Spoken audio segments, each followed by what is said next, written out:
There's a change happening in the way we live, the way we work, the way we spend our money and make our decisions. We are evolving to be more conscious in our actions in a way that serves the world and makes it a better place. Welcome to the Ethical Evolution. The Ethical Evolution podcast is brought to you by the Ethical Change Agency. I'm Bindi, CEO and founder, and I am honoured to bring you the stories of those who create change through paying it forward and giving back. Ethical business owners and holistic healers who are determined to create collective change in the world. Once we have a change in consciousness, and through collective change, we can become one.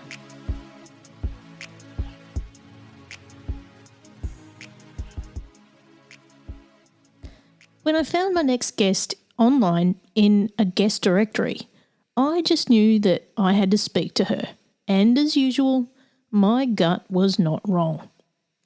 Cali Mau is a relationship coach and an expert in creating deeply intimate relationships.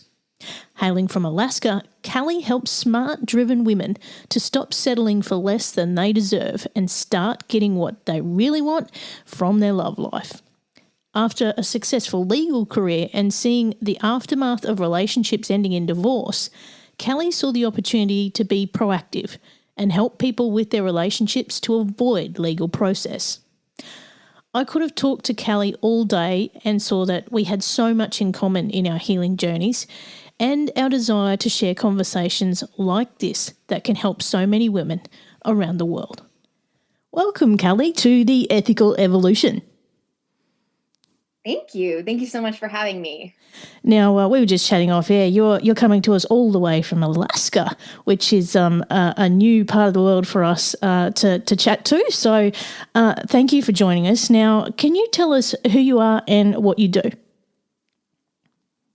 Yes. So I am a relationship coach, and I help women in couples discover a deeper sense of intimacy. Obviously, if it's a couple, or a married person or a person in a relationship, it's about taking that level of intimacy into their relationship. And if it's a single person, it's really about discovering what a deeply intimate relationship for them would look like, how that's best going to suit them in their life. Mm. And, this is something that I've not really covered a lot on this show. And I know we've talked about sex and intimacy with other people before on the show. So this is a whole new realm that we haven't dug into yet. So I'm keen to know what your mission is in the work that you do. My mission is to really help women and couples discover what deep intimacy looks like specifically for them. Obviously, all of us are different, and every person is different, every couple is different. And so I've always worked on the belief that there isn't a one size fits all. And so I take my clients through a very deep self-exploration process for them to really get clear on who they are on a very deep level. And that allows them to share that person with others. So yeah, I think that it's really just getting deeply to the core of who we are and what we want so that we can share it with people unapologetically. Yeah. And I think it's interesting. What do you see with women that holds them back in relationships? So I find that, I think that women oftentimes tend to be more apologetic. And I think that generationally, going back in history, we've been very conditioned to be that way. Even into the 40s, 50s, 60s, that generation, has always been sort of a mold of what a woman is supposed to look like, what her role is supposed to be. And so even back, a generation or two beyond myself, it seems that, I remember growing up hearing the term, be a good girl. This is what a good girl should do. Good girls don't hit. Good girls don't say things like that. So it's still that mold of what a good girl looks like. And if you don't fit within that mold, then you should be apologetic about who you are. And I don't believe that. I don't find that that's the case. Yeah. Yeah, it's interesting because I've been having a lot of conversations with women around my age recently, and we had a bit of a revelation in that, as you were just saying, there's all these years of oppression where we've been held back and, almost to be a second-class citizen where, we look at later in life when we get into our 40s and 50s, and even the term menopause itself, like there's no, we just kind of went, what's going on here? So, when we let go of all that stuff, some people have told me that, when we let go of all that stuff that holds us back, you don't end up getting menopause, which is, I know this is a little bit off track, but there's correlation there. I was like, wow, mind blown. Yes. Yeah. So I myself kind of went down this journey of self-exploration. I was forced to, basically because I had suffered with almost crippling anxiety for a number of years. And I got to the point where I was having anxiety attacks daily, multiple times a day for months. And I knew that I needed to figure it out. Yeah. And I remember going to see a therapist for the first time. And the first session that I went in and started talking to her about what I was feeling and what was going on, session 1, she said, "Oh, you're codependent. That's your problem." And, to which I think I had replied, "Oh, no, you don't know me. I mean, yeah. I'm a very independent woman. I'm not codependent." And sure enough, she gave me a handout and said, read this before you come back next time.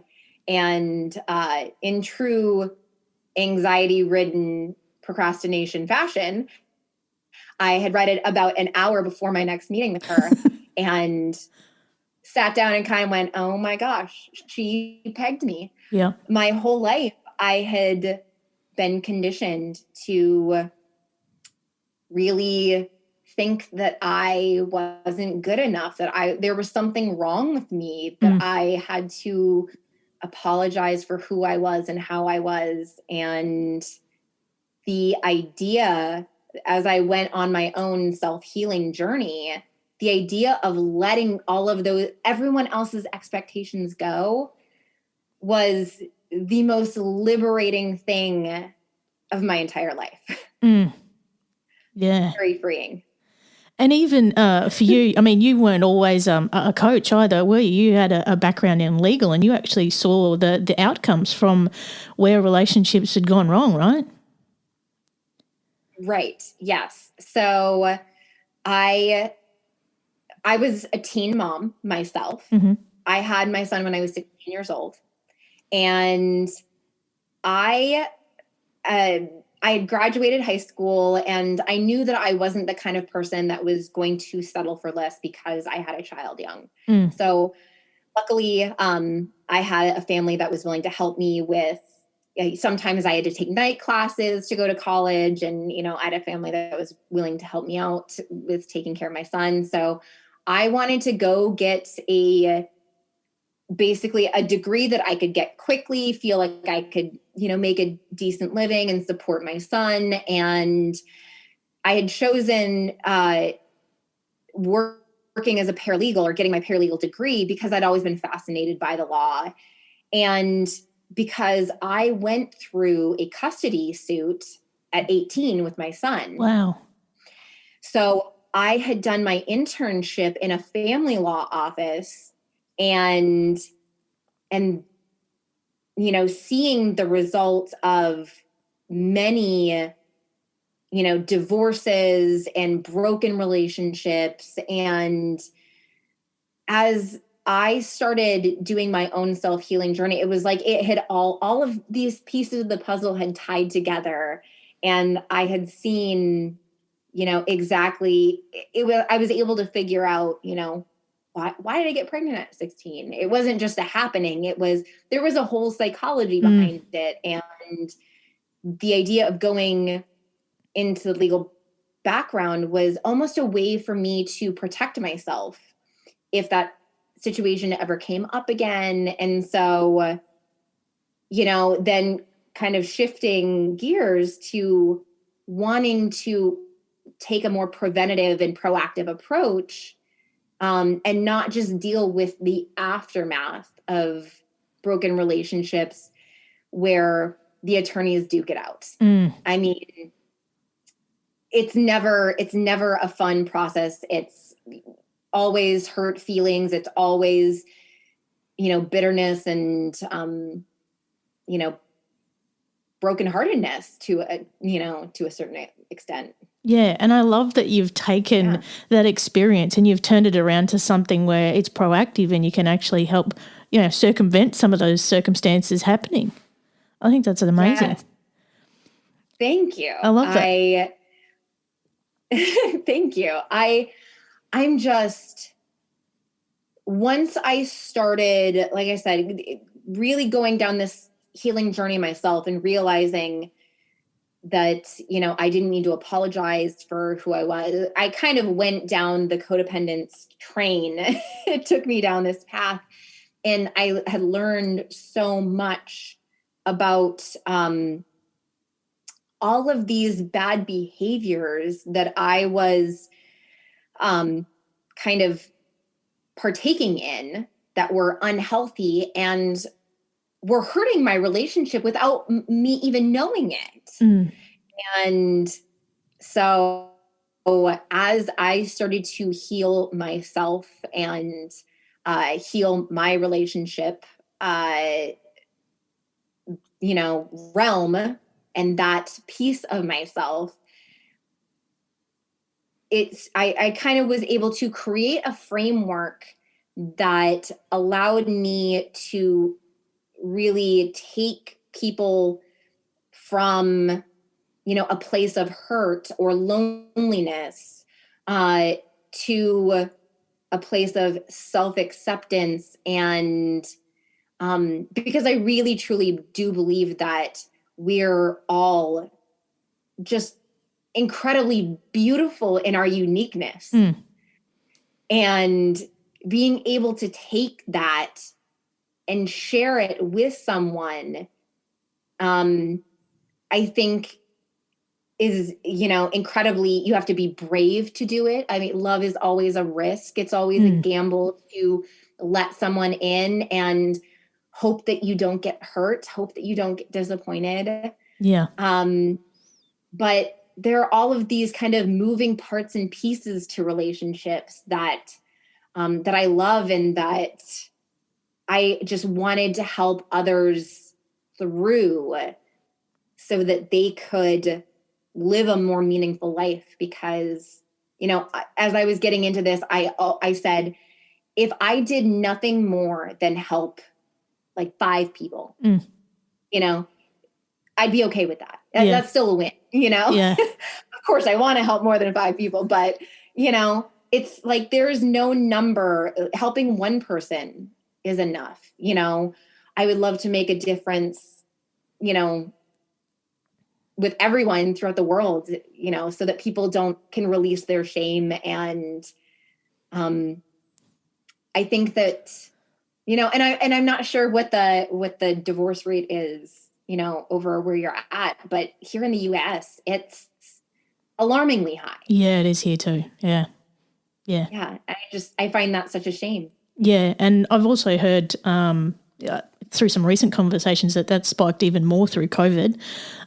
So, no doubt COVID's a busy time around relationship counselling as well. So, and I think you just helping one person, the lives that they touch, you're actually helping many. So, I think, going back to what you were saying before about, this conditioning that we have as women, a lot of the time we just, we get into this culture where we have to fit in with our friends and we have to be in a relationship, we have to get married, we have to have kids.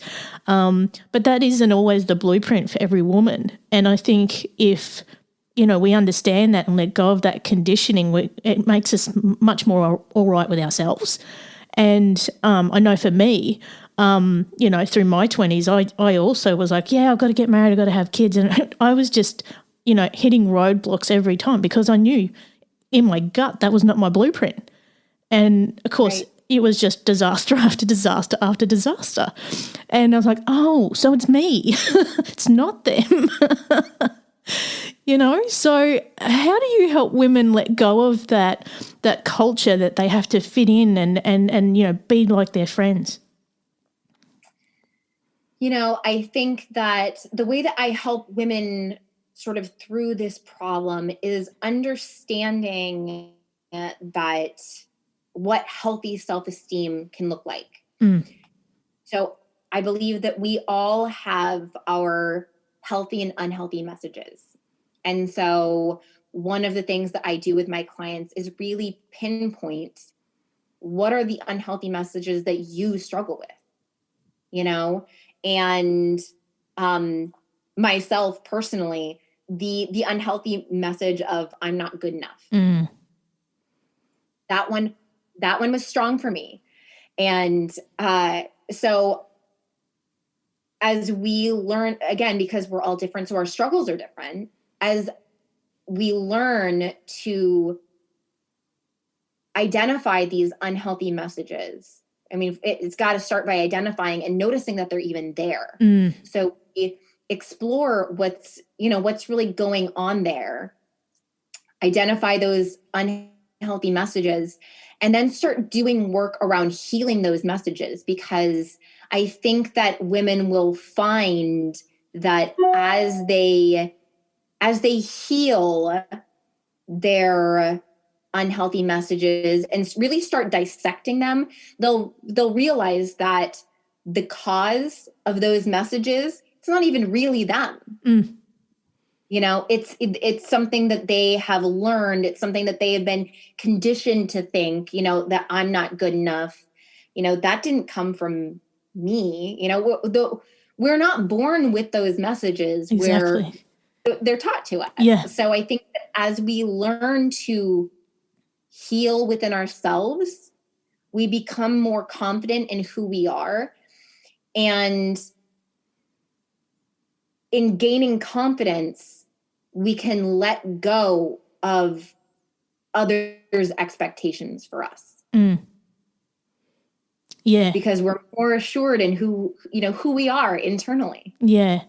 And I think also when you're relying on that validation from someone else rather than yourself, that's when it all falls apart. And when you can learn to, not have to rely on someone else, that you're okay being alone, I think that's a big part as well, as a lot of people don't want to be alone and they're not okay with being alone with themselves.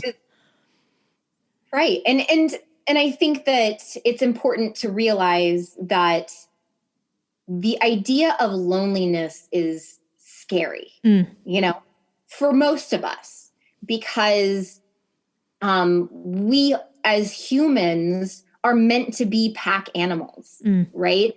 There's strength in numbers, right? So the bigger the tribe we have, the more it ensures our survival. We're pack animals. So if we're alone, then the internal message that can be playing in our head is that there's something wrong with me. Yeah. Or, there's typically some stuff there. So at least by being with someone, I'm receiving some kind of validation that I can't be that deficient, right?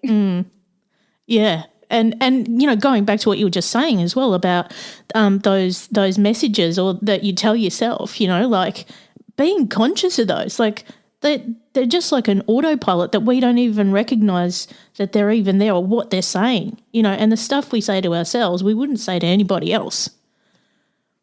Yes, Yeah. absolutely. I very much practice on, a mindfulness base, and cultivating that mindfulness muscle is necessary. I think that it's necessary to ensure our own internal happiness.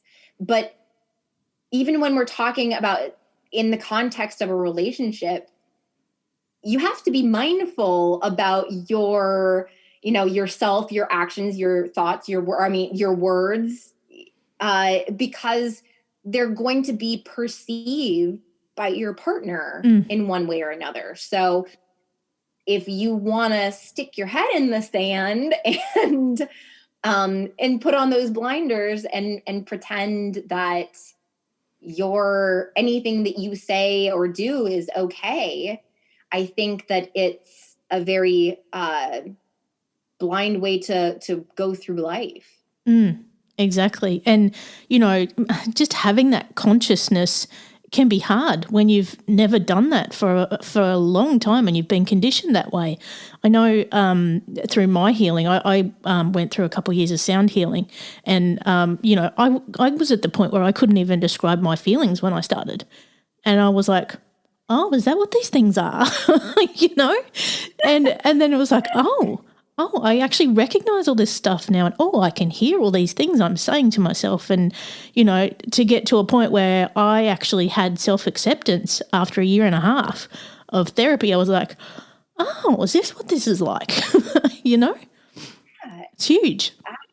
Absolutely. It's huge. I mean, and you're right. I think that there are so many people that, I know that for myself personally, before I went down this journey, down my self-healing journey, it was like I had been living my entire life on autopilot. And it's almost like waking up and realizing that you've been sleeping your whole life. Absolutely. And so, if I did nothing else but help people just wake up, that would be huge. That would be huge. Because again, the more awake we are, the more self-aware we are, the more we can live with intention. And, it boggles my mind how many people there must be out there who live in that state every day and live an entire life that way, not knowing or not feeling. That just blows my mind. Yes. We need you to get out there, Cali, and sort that. I'm doing what I can. Now, can you tell us about some of the people that you've worked with and the difference that it's made? Yeah. So I work with, like I said, mostly women, but I do work with couples as well. I have a client that when she came to me, well, for the sake of this story, we'll call her Sarah. And when she came to me, she was right on the heels of a breakup, actually ending an engagement. Wow. And obviously, when you end a relationship, whether it's a marriage or an engagement or even a long-term, just dating, when you end a long-term relationship, that's typically pretty hard because oftentimes if we're in a long-term relationship, we've at least imagined a future with this person. And especially if you've, gotten engaged or if you're married, you've thought about forever. And so when you get out of a relationship like that, you are pretty distraught. And she came to me, obviously upset. And I helped her. I think, when I have somebody in a situation like that, I think the first thing that has to be addressed is, the grief.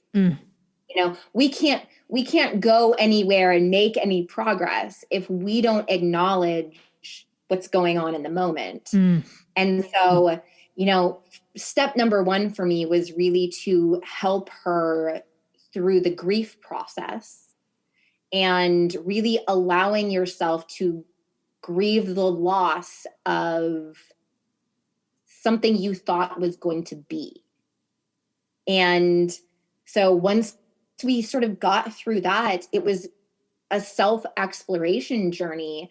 And again, really tying it back to those, we dig deep into those unhealthy messages and don't get me wrong, it's not easy work. It's uncomfortable because people, when we're talking about uncomfortable feelings of shame and guilt and, the kind of your deepest fears, it takes a certain level of trust with a coach.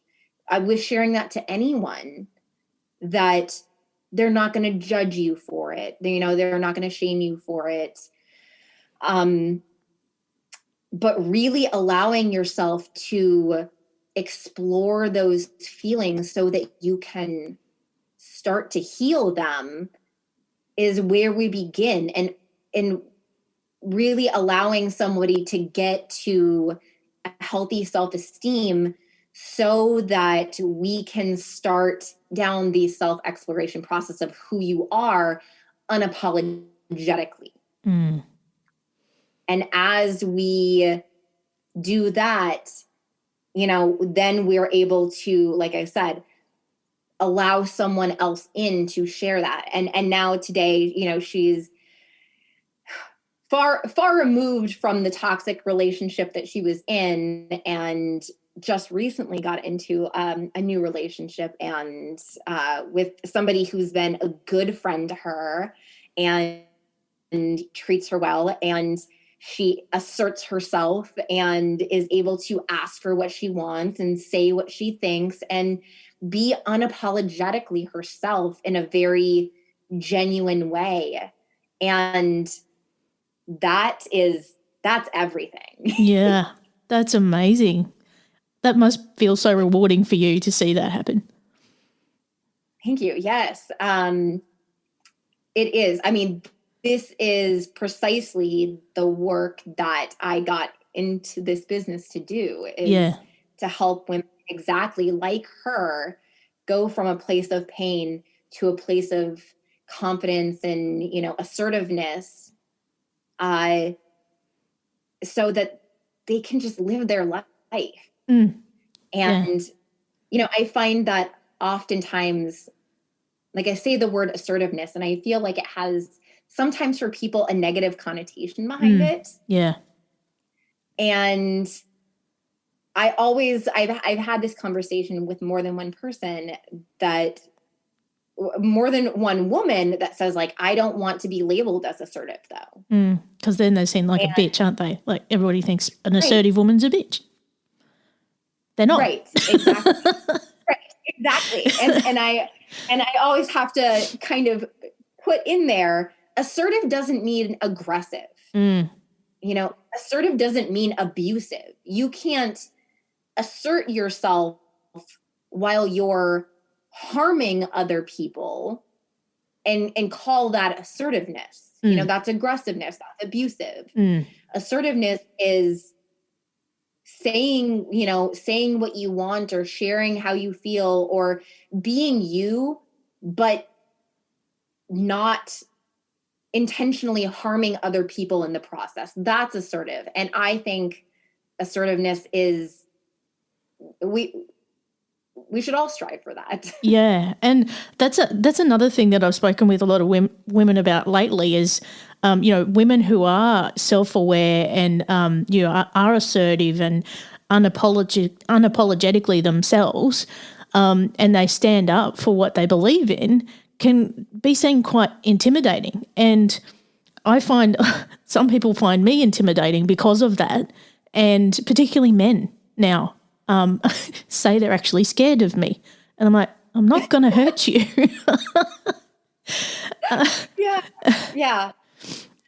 And I kind of wonder, so I have two thoughts around that. Women, I think, find the assertiveness piece of that. If they find assertiveness intimidating, I think that speaks more to their own insecurity than to anything else. For men, I think assertiveness, and I hate to be labeled as a man hater because I'm not.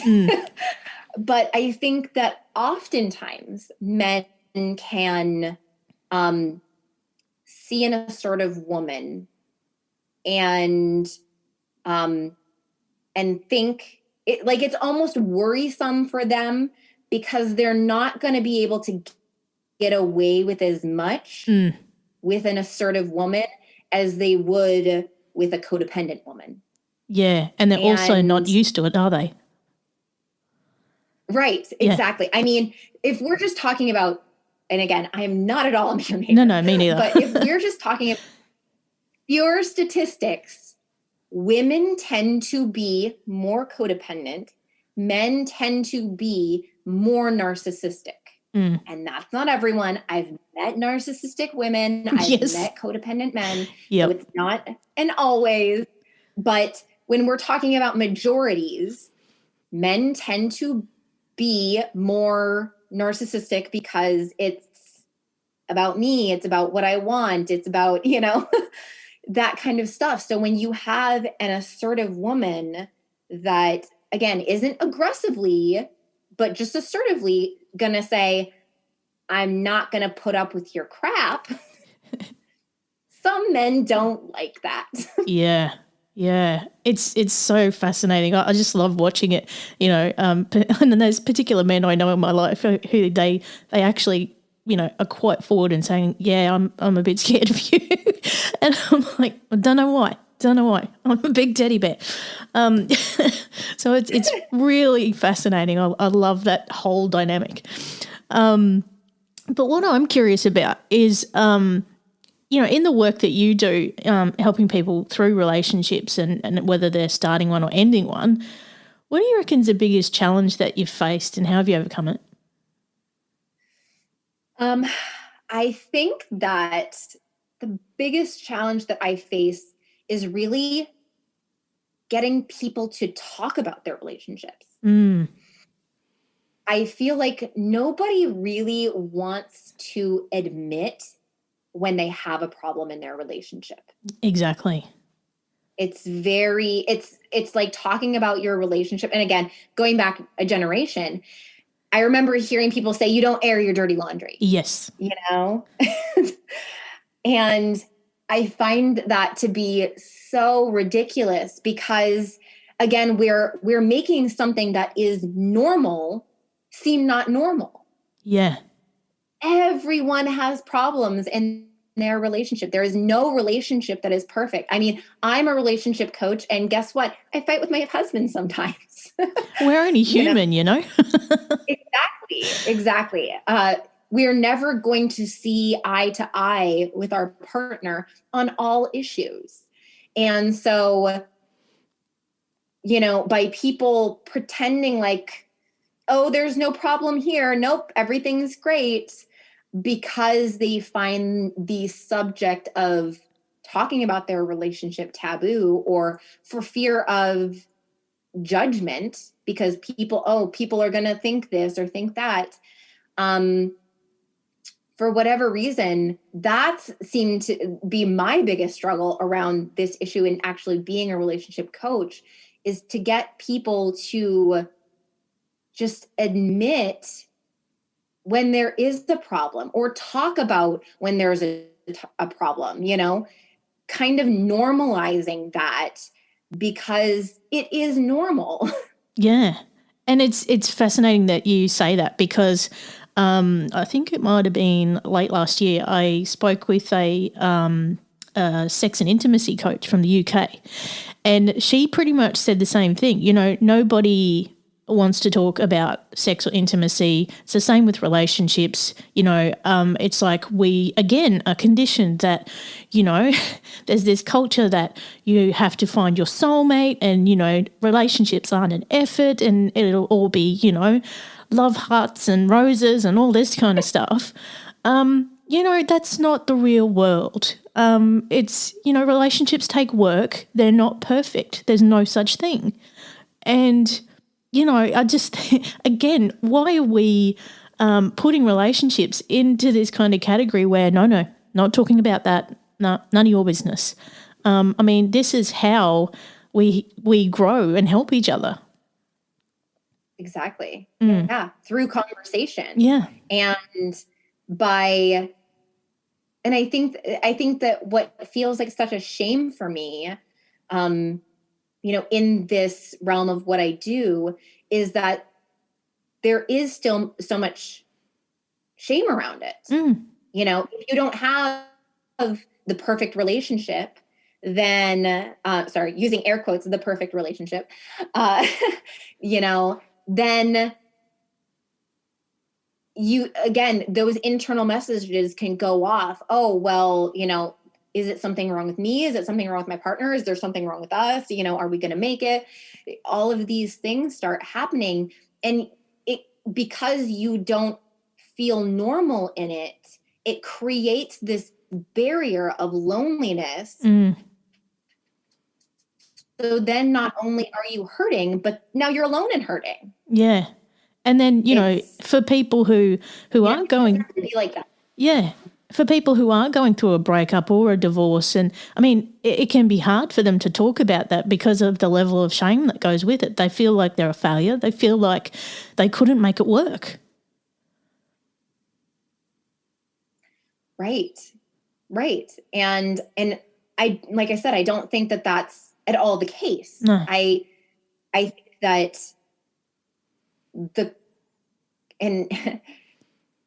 I work more with women, but I really, really hope to normalize this topic, normalize this discussion, because I do want men to be a part of the discussion. You know, I think that when women tend to be more open about their feeling. I mean, even then when we're talking about relationships, it can be a struggle, but women, I think, tend to have more practice about talking about their feelings. Men can often be, that can be a bigger struggle sometimes for some of them. Again, not all. Yeah. But the more we talk about this and normalize it and have everyone kind of come together and just be part of the discussion, the less shame there is around it. Yeah.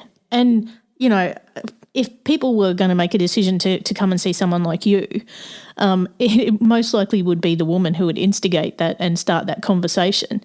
And again, that's a generalization. Right. But there would be a lot of people who would go, "Oh no, I don't need relationship help. I'm good. I'll sort it out myself." Right. Absolutely. So, the marriage coaching and that I do, and actually, I'm in the process of creating my online course, and it is designed for exactly that scenario. For the woman that would come and say, I want help in my marriage, but my husband doesn't necessarily want to participate. Yeah. So let me help you, you know, get through this, navigate this, you know, just coming from one side. And again, really, you have to understand that you're never going to be able to make someone do something they don't want to do. So if your partner says, I don't want to do, you know, marriage coaching with you. I don't want to do a course with you. You're not forcing them into it, probably isn't going to be fruitful. No. So you can have to be able to control what within your control, focus on that.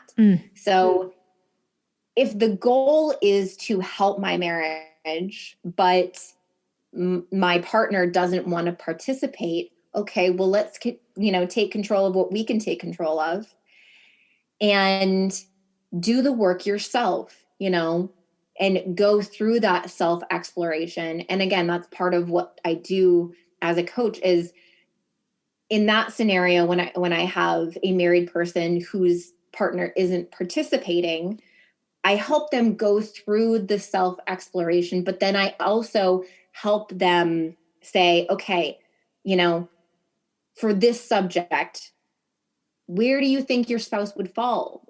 Here, how do you think that they would identify here? How would you identify them here? And so that even if the spouse isn't necessarily participating, it gets that person who is participating thinking about, oh yeah, I can see that, maybe my husband, gets really, walled up around this issue, or, it helps them to identify, what the other person might be experiencing so that they can address that situation with more clarity, more compassion, because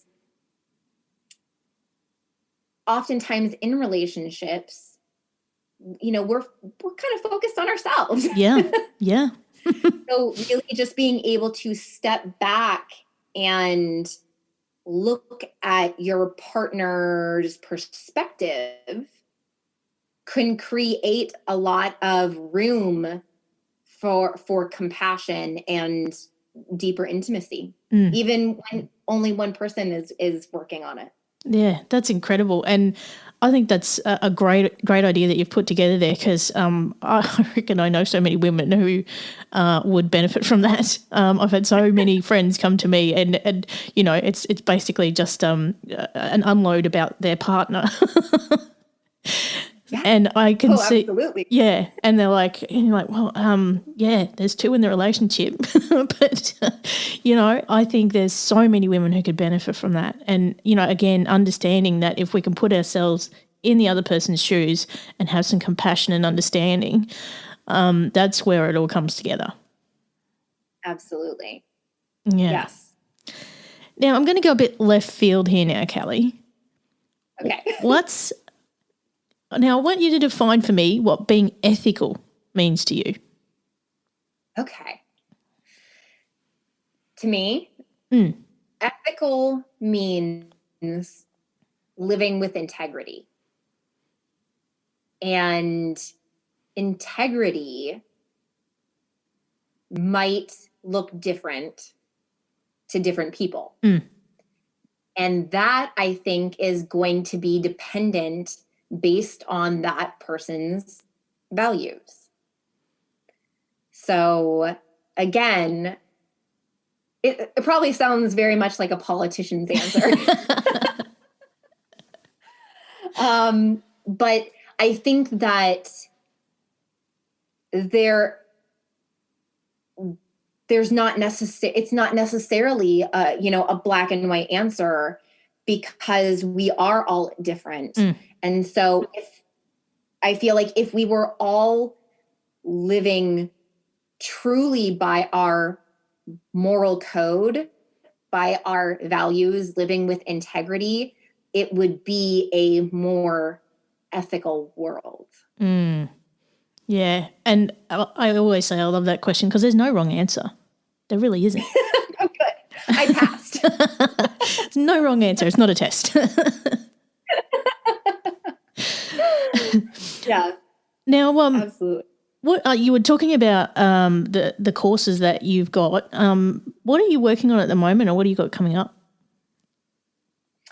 So I have been working what feels like nonstop on these courses. I last fall, I launched my dating course and had a group of single women go through that. And that was just a hoot. Like, I honestly could not have asked for a better group of women, because these women were courageous and brave and open, and you just can't ask for, for more than that.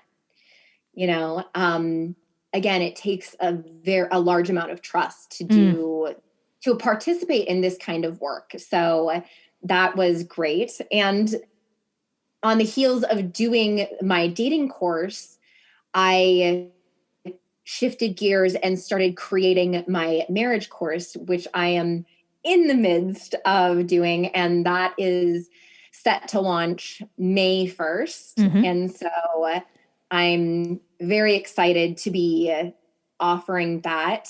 And sort of while I am creating that simultaneously, I am also co-writing a book on stay-at-home moms, for stay-at-home moms, and how they can create more independence from within the home. And myself, as a stay-at-home mom, before I started my coaching business, I took a break from the legal and was staying at home with my little children. I've got 3 boys. Wow. And yeah, it's a lot. Yeah. So then I, went through a certification program, got certified, started my coaching business. And so the subject of being a stay-at-home mom is very dear to my heart. And I know what a job that is. So what I'm discussing in the book is, again, a lot of this stuff that we've been talking about on how being a stay-at-home mom can make you feel dependent on your relationship, and how that changes the dynamic. And so really just helping women through that. And I'm juggling all of the things right now. You sound like me. And can I just say, I'm not surprised that you're doing a book. I thought that was going to come out. And so I could see that happening for you without even knowing it. Now, Cali, if people want to find out more about you, where can they go? They can find more of me. I am on Instagram at Cali Mau Coaching. I also have a Facebook page for my coaching business that is also Cali Mau Coaching. And then you can go to my website, that is calimaucoaching.com. And I do 1-hour free consultations for people around their relationships, and really just helping them get clear on what deeper intimacy in their life looks like. Whether I say their relationship, but I really mean the relationship realm, whether they're married or dating or single, and really helping them get clear on that. They can go to my website. Sounds amazing. And I did check out your website, actually. I stalked you a little bit before we chatted. So now, just on that, relationships in that realm, I guess probably one of the things that you come across a lot is, people who are single, like myself, who probably need to get a greater understanding about the relationship with themselves. Right. Absolutely. So it's funny that you say that, because one of the gals that had done my dating course in the fall, I had spoken to her. She had, booked a free call with me prior to starting the course or signing up for the course. And she had told me that she is single by choice at the moment. She had just gotten out of a relationship and wasn't looking to directly get into another one, but, you know, somewhere down the road. And so she had signed up to do the dating course anyway. And this woman, like, she's my star pupil. I mean, she was probably the person that attacked the program with the most intention and vigor, and she just genuinely showed up.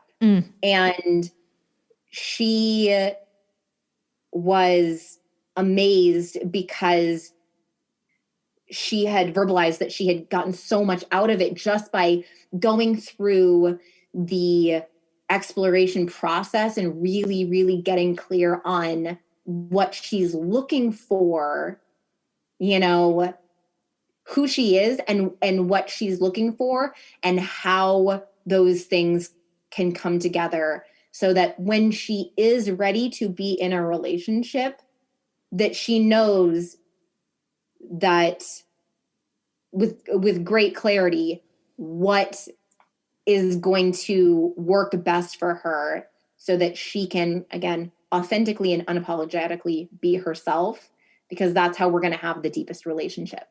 Yeah. And, you know, there's a lot of people who are single who think they're a bit of a loser or a failure because they're not in one.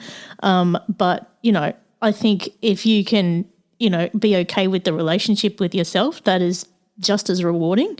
And, yeah, and I think when you can do that, it does make it easier for you to not accept less than you deserve when you do find someone who can be a part of your life. Absolutely. Because, and the more unapologetic you are about who you are, the less willing I think you're going to be to compromise pieces of yourself for someone else. Yeah. Yep. That's me. That is me. Yeah. All right. And that's great. I think that I hope that more women can do that. You know, I hope that more women can really just get to know themselves, and not only get to know themselves, but really learn to love themselves, because then you don't need the validation from someone else. No, you don't. Not at all. No. No. Yeah. It's absolutely freeing as well if women can reach that state with themselves. Like, yeah, there's no other freedom like it. Absolutely. Yes. And for me, that was, you know, very much my own journey as well. You know, I don't teach anything that I, you know, don't practice myself. That's it. I definitely practice what I preach. Yeah. And as coaches, we only take people as far as we've gone, right? Right. Absolutely. So, you know, I think that waking up and learning who you are and accepting who you are, the good and the bad. Yeah. You know, there's always room for improvement. And I think that it's great that we continuously work on ourselves, but it's not like I'm without my dark side. It's not like you're probably without your shadow side. We all have our stuff. But being aware of it and accepting it and just practicing some mindfulness around it, I think goes a really, really long way. And then as we let others into our life, whether that's romantic relationships or friendships, or family relationships or any kind of relationship, you know, the more centered we are, the better relationships that we're going to have, because we're just not going to accept less than what we're worth. Yeah, yeah. And, I think it's absolutely fascinating what miraculous beings we are if we can just accept the good and the bad about ourselves and also recognise those things that we're willing to work on, that we know we can do better at. Oh, absolutely. Yeah. Yeah. And like you said, you're a coach and I'm a coach, and we still have our stuff. Absolutely. And that's okay. And it's an evolution. Absolutely. A friend of mine, as I was scrolling through Instagram one day, a friend of mine had posted something about how you can't speak butterfly talk to caterpillar people. Ooh. Ooh. Yeah. And that resonated very deeply for me. And I remember commenting on it, and she had responded to me with something along the lines of, "You, my friend, are a butterfly." And I remember kind of sitting and thinking about that for a moment and thinking, I don't know that I'm a butterfly yet, but I'm at least in the cocoon. It is so funny you say that, because I actually, as part of my healing, probably about 2 years ago, I wrote a blog, and it was all about the opening of that cocoon and the butterfly coming out. That's great. Unbelievable. Yeah. If I can just be in I know it, one day I'm going to be fully emerged as a butterfly, but I'm content being in the cocoon right now. I'm still growing. I'm still developing. That's okay. Every day we are, aren't we? Yeah. Now, Kelly, I've got the last big question for you. And right. I think I know what you're going to say, but anyway, let's see how you go. What's the change you'd like to see in the world, and how can we bring it to life? I would like to see every person in the world be more self-aware, be more intentional, because if the world was full of people that focused less on judging others, I think that shame would disappear. Yeah. And in a world without shame, there's a whole lot more love. Oh my God, I love that. I love it. Let's get on that. Yes, absolutely. So self-exploration, self-actualization, mindfulness, healthy self-esteem, bring it all on. Hell yeah, let's do that. As you were saying that, I was just thinking, imagine never feeling shame. Imagine never feeling that. Wow, what a life. Exactly. What a life. Yes, absolutely. If shame was eradicated, think of the world that we would live in. Yeah. It's amazing. Amazing. Well, just like that, you are too, Kelly. Thank you so much for being a part of the Ethical Evolution. Thank you so much for having me. It was such an honor to be on here with you. Thanks for listening to the Ethical Evolution podcast. If you're an ethical business owner, change maker, or holistic healer who's determined to make a change in the world and you need support to spread your message, visit ethicalchangeagency.com to collaborate.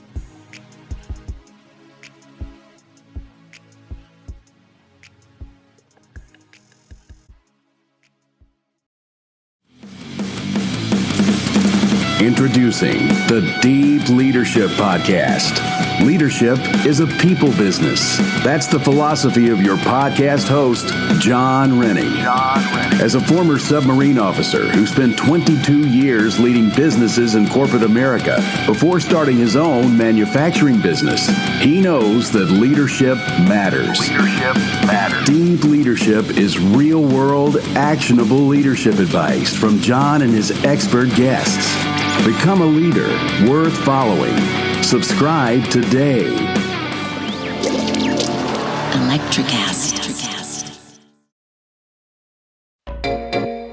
Hey there, fabulous souls. I'm Stephanie Baklaan. And I'm Eden Alpert. And we're the hosts of the brand new podcast, Unapologetically Fab. Get ready to join us on an amazing and real journey as we dive into life after 40 and own it. We're all about changing the narrative, leaning into who you are, and living a life by your own design. Join us as we embrace life unapologetically and redefine success. This is Unapologetically Fab, an Electricast production. See you there. Electricast.